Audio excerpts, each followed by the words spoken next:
مجھے کس طرح لائق تھا کہ میں ایسی بات کہتا جس کا مجھے حق نہیں، اور اگر میں نے ایسا کہا ہوتا تو آپ کو ضرور معلوم ہوتا۔ میں نے تو ان سے صرف یہی کہا تھا کہ اعبدوا اللہ، عبادت کرو اللہ کی، ربی و ربکم، جو میرا رب بھی ہے اور تمہارا رب بھی۔ تو مسیح علیہ السلام اعلان برات کر دیں گے، اللہ پاک ہم نے ان سے کبھی نہیں کہا تھا کہ میری عبادت کرو۔ یہ اللہ تعالیٰ مطلب عدالت لگائے گا تو وہ مطلب پورا جس طرح عدالت کی پروسیسنگ ہوتی ہے وہ پوری پروسیسنگ ہوگی۔ اللہ تعالیٰ جانتے ہیں کہ انہوں نے کبھی نہیں کہا تھا ورشپ می، بلکہ انہوں نے کہا تھا کہ عبادت کرو اللہ کی، جو میرا رب بھی ہے اور تمہارا رب بھی۔ نبی کو فالو کیا جائے گا لیکن ورشپ نہیں کیا جائے گا، عبادت نہیں کی جائے گی۔ تو اللہ تعالیٰ روز قیامہ جب وہ ان کی قوم کا حساب کا وقت آئے گا تو عیسیٰ علیہ السلام سے پوچھیں گے کیا تم نے کہہ دیا تھا، جبکہ وہ جانتے رہیں گے اللہ تعالیٰ کی مسیح نے ایسا بالکل نہیں کہا تھا، لیکن وہ پوچھا جائے گا۔ عدالت کی کارروائی اس طرح سے ہوگی، پوری منظر کشی ہے ایکچولی مائدہ کی جو آخری آیات ہیں، کہ کیا تم نے کہہ دیا تو وہ صاف انکار کر دیں گے کہ اللہ پاک میرے کہاں ہے، میرے یہ بات کہنا میرے حق ہی نہیں تھا کہ میں کہوں کہ عبادت میری یا میری والدہ کی کرو، میں نے تو ان سے صرف یہی کہا تھا اعبدوا اللہ، عبادت کرو اللہ کی، ربی و ربکم، جو میرا رب بھی ہے اور تمہارا رب بھی۔ تو عیسیٰ علیہ السلام اعلان برات کر دیں گے، پھر وہ سارے کے سارے پھنس جائیں گے جنہوں نے مسیح علیہ السلام کو خدا کہا۔ بلکہ اللہ تعالیٰ نے ہمیشہ روکا ہے اس بات سے کہ دین میں کوئی بھی چیز بڑھاؤ مت۔ اللہ تعالیٰ فرماتے ہیں سورہ نساء سورہ نمبر 4 آیت نمبر 171 میں، یا اہل الکتاب، اے اہل کتاب، لا تغلوا فی دینکم، کہ دین میں غلو مت کرو، دین میں زیادتی مت کرو۔ اللہ تعالیٰ نے دین میں زیادتی کرنے سے منع کیا۔ یہ دین میں زیادتی نہیں تو اور کیا ہے کہ اللہ کے نبی نے، اللہ کے رسول نے اللہ کی عبادت کی طرف بلایا، لیکن ان کے فالوورز کہہ رہے ہیں کہ انہوں نے ڈیونٹی کلیم کی، وہ خدا کے بیٹے تھے اور انہوں نے خدائی کا دعویٰ کیا اور وہ بھی خدا ہیں اور خدا کا جز ہیں۔ بیٹا ہونا ہم پلہ ہونا ہوتا ہے نا، جبکہ حقیقت حال کیا ہے؟ قل هو اللہ احد، کہو کہ اللہ ایک ہے، اللہ الصمد، اللہ بے نیاز ہے، ہی از ایبسلیوٹ اینڈ ایٹرنل، لم یلد ولم یولد، نہ کسی سے جانا نہ کسی کو جانا، ولم یکن لہ کفوا احد، اور اس کے جیسا کوئی بھی نہیں ہے، there is nothing like him، کوئی بھی نہیں ہے۔ تو جب اللہ تعالیٰ کے بیٹا بنا دیا جائے گا تو اس کے ہم پلہ اس کے کفو میں آ جائے گا نا، اس کے برابری میں آ جائے گا نا۔ تو یہ تو بالکل بھی نہیں ہو سکتا کہ اللہ کے ہم پلہ کوئی ہو، بلکہ اس دن کے عذاب سے ڈرایا گیا ہے کہ اس بڑے دن کا جو عذاب ہوگا تو اختلاف کرنے والوں کوئی کا ہوش ٹھکانے آ جائے گا۔ آیت نمبر 38 میں ہے، اسمع بہم وابصر یوم یأتوننا لیکن الظالمون اليوم فی ضلال مبین۔ کیا ہی اچھا وہ سن رہے ہوں گے اور کیا ہی اچھا وہ دیکھ رہے ہوں گے جس دن وہ ہمارے پاس آئیں گے، لیکن آج یہ ظالم کھلی گمراہی میں مبتلا ہیں۔ اللہ تعالیٰ فرما رہے ہیں کہ جب روز قیامت وہ ہمارے پاس آئیں گے تو وہ تب بہت صحیح سن رہے ہوں گے اور بہت صحیح دیکھ رہے ہوں گے۔ یعنی انسان دنیا میں سب کچھ دیکھ کر بھی اندیکھا کر دیتا ہے اور سب کچھ سن کر بھی انسنی کر دیتا ہے۔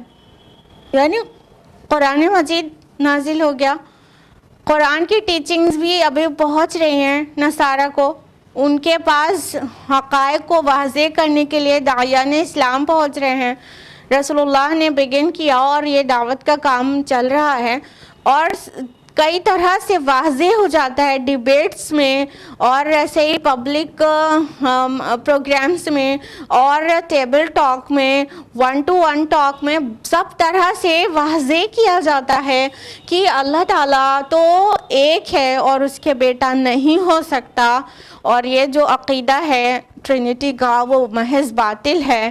لیکن وہ سارے دلائل، سارے براہین ان سب کا انکار کر دیتے ہیں اور دیکھ کر بھی اندیکھی کر دیتے ہیں، سن کر بھی انسنی کر دیتے ہیں.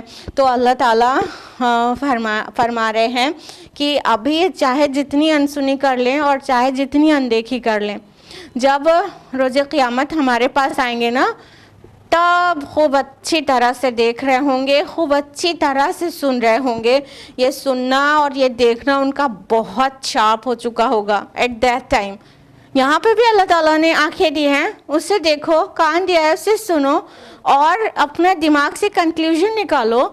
غلط عقیدے پر یا غلط کام پر عمل پر ہے تو اس کو چھوڑ دے انسان، اور جو حق ہے اسے قبول کرے. یہ آنکھوں اور کانوں کا کوئی فائدہ ہونا چاہیے، خصوصاً اخروی فائدہ ہونا چاہیے، لیکن نہیں، یہ آنکھ اور یہ کان تو حیوانی آنکھ اور کان ہیں، جیسے جانوروں کے ہوتی ہیں، حیوان کے ہوتی ہیں. وہ دیکھتے ہیں سنتے ہیں مگر سمجھتے کچھ بھی نہیں. اولئک کالانعام بل ہم اضل، یہ چوپائے ہیں، چوپائے، بلکہ اس سے بھی زیادہ گمراہ. تو انسانوں کی بھی ایک بہت بڑی تعداد ایسی ہے جو چوپایوں جیسا ریسپانس دیتی ہے کہ اللہ تعالیٰ نے اسے آنکھیں دی ہیں پر اس سے دیکھتے نہیں، کان دیا ہے پر اس سے سنتے نہیں. لیکن روز قیامت جب ان کے پاس حقیقتیں کھل جائیں گی، وہ جو چیزیں پردہ غیب میں ہیں کھل کر سامنے آ جائے گی، تو کیا ہی تیز نظر ہو جائے گی، کیا ہی تیز سماعت ہو جائے گی. پھر خوب سنیں گے اور خوب دیکھیں گے. لیکن آج کیا ہے، آج ظالم لوگ گمراہی میں مبتلا ہیں. کہنے کا مطلب ابھی یہ ماننے کو تیار نہیں ہے. بہتوں کو مٹیریلزم نہیں ماننے دیتا، دنیا کی محبت، مال کی محبت نہیں ماننے دیتی. بہتوں کو اپنے گھر اور خاندان اور والدین کی محبت اور اپنے سوسائٹی کی کا پریشر یہ ماننے نہیں دیتا. تو کوئی نہ کوئی ورلڈلی ریزن بن جاتا ہے جو حق کو انسان قبول کرنے سے رک جاتا ہے. لیکن یہ بہت بھاری پڑ جائے گا، بہت بھاری پڑ جائے گا روز آخرت، کیونکہ یہ بہت ہی باطل عقیدہ ہے کہ اللہ تعالیٰ کے اولاد قرار دے دیا گیا مسیح علیہ السلام کو. اگلی آیت ہے وَأَنذِرْهُمْ يَوْمَ الْحَسْرَةِ إِذْ قُضِيَ الْأَمْرُ وَهُمْ فِي غَفْلَةٍ وَهُمْ لَا يُؤْمِنُونَ. اور اے نبی صلی اللہ علیہ وسلم، آپ انہیں خبردار کر دیجئے اس یوم حسرت سے جب ہر معاملے کا فیصلہ کر دیا جائے گا.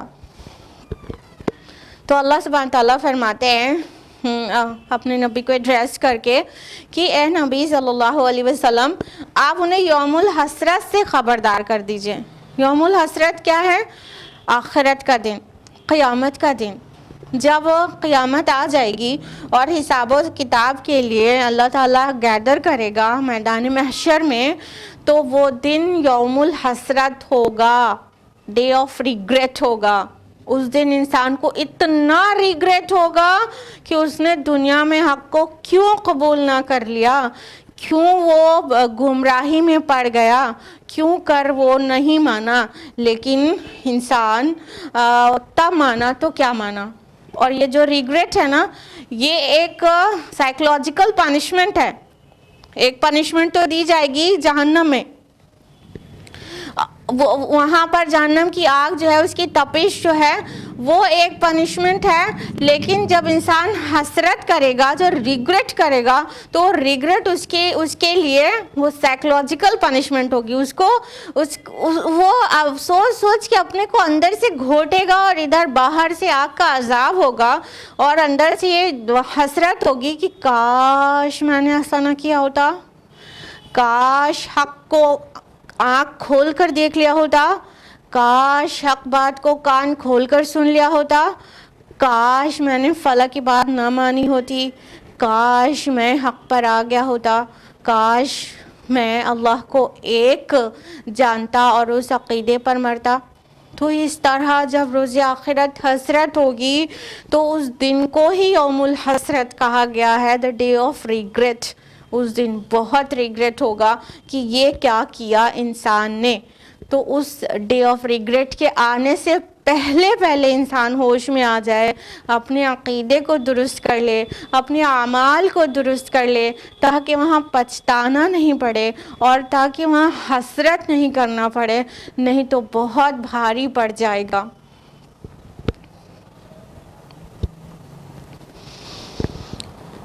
نیکسٹ آیا ہے اِنَّا نَحْنُ نَرِثُ الْأَرْضَ وَمَنْ عَلَيْهَا, یقیناً ہم ہی وارث ہوں گے زمین کے اور جو کوئی اس پر موجود ہے.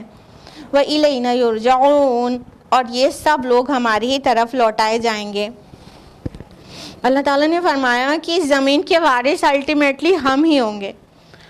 ایکچولی زمین کا وارث اور اس کی اونرشپ بھی اللہ تعالیٰ کی ہے, اور ملکیت بھی اللہ تعالیٰ کی ہے, اور میراث بھی اللہ تعالیٰ کی ہے آج بھی.